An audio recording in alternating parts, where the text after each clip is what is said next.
গাছ থেকে আপনাদের শুভেচ্ছা জানাচ্ছি। এরকম ডাহা মিথ্যা কথা কেন বললাম জানেন? এই কেওড়া গাছে উঠে আপনাদের একদিন সুন্দরবনের ফিল নিতে হবে। কেন বললাম? কারণ যে দেশের নেতারা মসজিদের টাকা মেরে খায়, যে দেশের নেতারা বাজারের টয়লেটের টাকা মেরে খায়, যে দেশের প্রশাসন ভিখারির কাছ থেকে চাঁদা নেয়, এই দেশে সাদা পাথর থাকবে না ভাই। এই দেশে দুদিন পরে আমার সাতক্ষীরার গর্ব সুন্দরবনও থাকবে না। তখন আপনি আপনার বাচ্চাদেরকে নিয়ে এসে এই রকমের একটা কেওড়া গাছে তাদের তুলে দিয়ে এরকম একটা কেওড়া ফল তাদের দেখায় বলতে পারবেন যে সাতক্ষীরায় এত বড় একটা ম্যানগ্রোভ ফরেস্ট ছিল, যেটাতে অনেক গাছ ছিল, এই গাছ কেওড়া গাছ। এরকম কথা আপনাকে বলতে হতে পারে। কারণ যেভাবে এই দেশের মানুষ অমানুষে পরিণত হচ্ছে, তাতে সামনে বাংলাদেশের ভবিষ্যৎ ওই আকাশের মতো অন্ধকার হয়ে যাবে।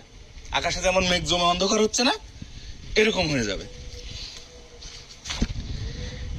আমি একটা জিনিস বুঝতে পারি না, সারা দুনিয়া যেখানে চতুর্থ প্রজন্মের শিল্প বিপ্লবের কথা চিন্তা করতেছে, সেইখানে আমাদের দেশের দায়িত্ব দিলাম আমরা কাদের?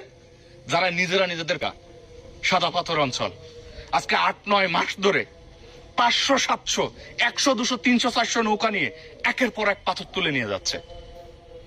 অথচ এনারা প্রকৃতি আমাদের শুনেছে, আমাদের নজর রাখছে সেন্ট মার্টিন দ্বীপ বন্ধ করে।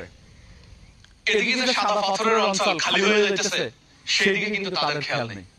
নিজেরা যারা নিজেদের মানুষ যেখানে চতুর্থ প্রজন্মের যে শিল্প বিপ্লবের কথা বললাম, সেই চিন্তা করতেছে, তখন আমাদের দেশের মন্ত্রী মিনিস্টাররা যারা আছে, তারা নিজেদের প্রস্তাব আটকাইতে না পারলে দেশ চালাবে কিভাবে?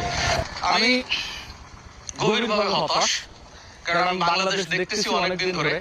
সিলেটে আমি বহুবার গেছি, সত্য কথা বলতে, কিন্তু সাদা পাথরের ওই জায়গাটা আমার যাওয়া হয়নি। তাহলে আমি আমার মেয়েকে নিয়ে সাদা পাথর দেখতে যাব, গিয়ে কি করব?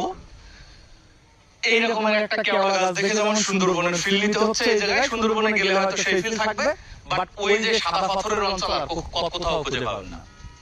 এখন কত লোকের তোড়জোড় দেখতেছি পাথর ফিরিয়ে আনার, বা পাথর যারা চুরি করছে তাদের ধরার। চোরের বিচার কি হয় এদেশে?